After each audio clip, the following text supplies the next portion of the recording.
अपने next question की तरफ हम बढ़ते हैं। हमें पूछा गया है determine the coefficient of x4 in the expansion of x⁴ plus 1/x³ whole raise to power 15। अगर इस तरह का क्वेश्चन हमारे पास हो तो हम कैसे सॉल्व करेंगे। Let r+1th term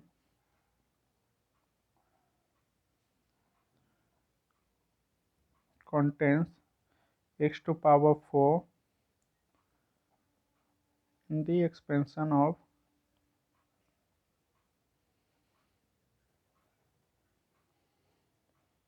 x⁴ by x³ whole raise to power 15।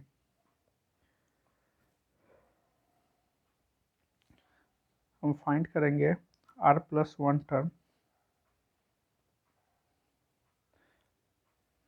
यानी कि हमारा जो होगा यहाँ पे 15Cr into x⁴ by r⁴ minus r into 1/x³ r।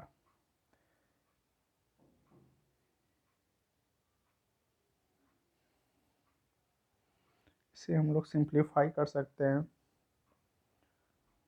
15Cr into x का पावर, ये हमारा इंडिसिस में हमने फार्मूला देखा था। अगर हमारा पावर होता है a का पावर m और इसका पावर अगर रेज टू n होता है तो हम इसे लिख सकते हैं a का पावर m इंटू n।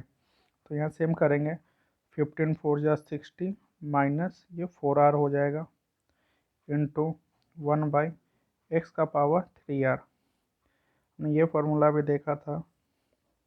अगर हमारा पावर हो a का पावर m बाई a का पावर n हो तो हम लोग लिख सकते हैं इसे a का power m minus n।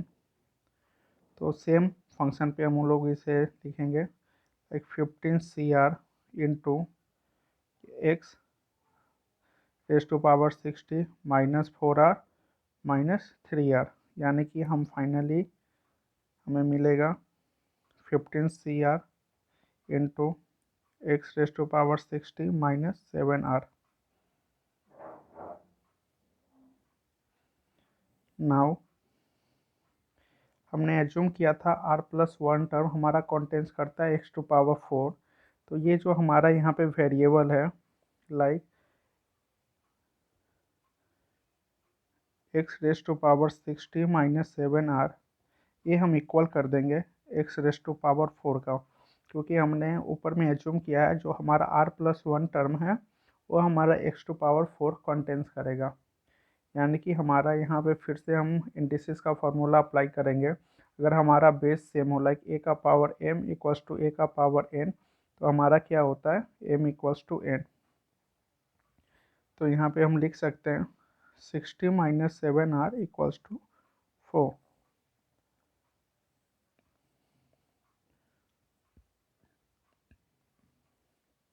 Sorry 60 minus 4 ये हमारा हो जाएगा 56 इक्वल्स टू 7r। तो यहाँ से हम r का वैल्यू फाइंड कर सकते हैं 56/7, यानी कि हमारा r का वैल्यू आ गया 8। अब हमें कोफिशिएंट फाइंड आउट करना है। देयरफॉर हमारा हमने फाइंड आउट क्या किया था r+1 टर्म, यानी कि हमारा जो टर्म होगा उसमें r जगह पे हम वैल्यू पुट कर सकते हैं 8+1, यानी कि हमारा t9th टर्म हमारा जो होगा वो कोफिशिएंट होगा, यानी कि हम डायरेक्ट इसे 9th टर्म लिख सकते हैं। 9th टर्म जो होगा वो हमारा कंटेन करेगा x⁴।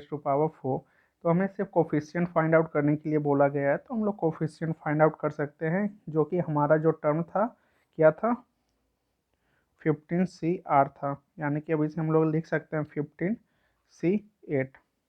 और इससे अगर फर्दर एक्सपेंड करें 15 factorial by 8 factorial into 7 factorial, हम इसे ऐसे भी लिख सकते हैं। और आप चाहे तो इसे सिंप्लीफाई कर सकते हैं। इसे आगे हमें एक्सपेंड करना होगा 15 into 14 into 13 into 12 into 11 into 10 into 9 into 8 factorial. और इससे 4 डिवाइड करेंगे 8 factorial into 7 into 6 into 5 into 4 into 3 into 2 into 1। 8 factorial cancel हो जाएगा। 7 टू जा 14, 6 टू जा 12, 5 टू जा 10, सिमिलरली 3 3 जा 9,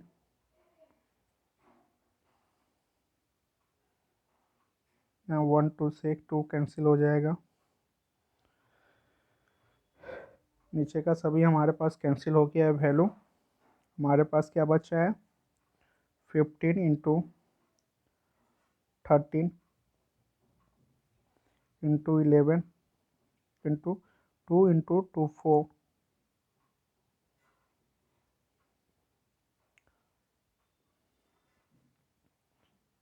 15 4 जा 60 इंटू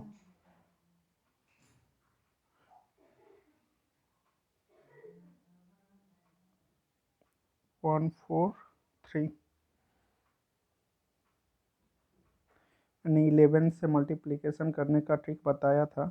जो भी होता है हम लोग first term last term same लिख देते हैं 1 एंड 3 एंड सेकेंड टर्म के लिए 1 + 3 यानी कि 4 कर दिया मैंने। तो हमारे पास जो रिजल्ट आ जाएगा 0, 3 6 जा 18 कैरी 1, 6 4 जा 24 और 1 25 कैरी 2 6 और 2 8।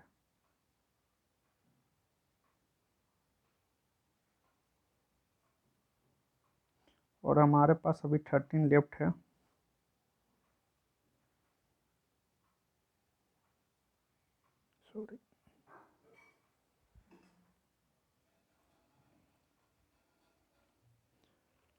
सॉरी, हमारा ये जो नीचे था ये 3 हमारा लेफ्ट हो गया है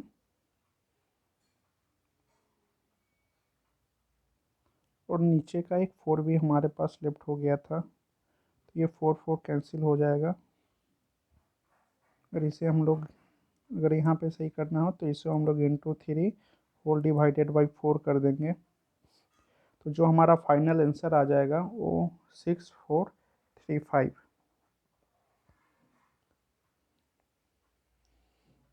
आप इसे यहाँ पर भी रख सकते हैं और सॉल्व करना है तो आप इसे सॉल्व कर सकते हैं। हमारा जो फाइनल आंसर होगा 6435 हमारा जो है ये कोफिशिएंट आ जाएगा।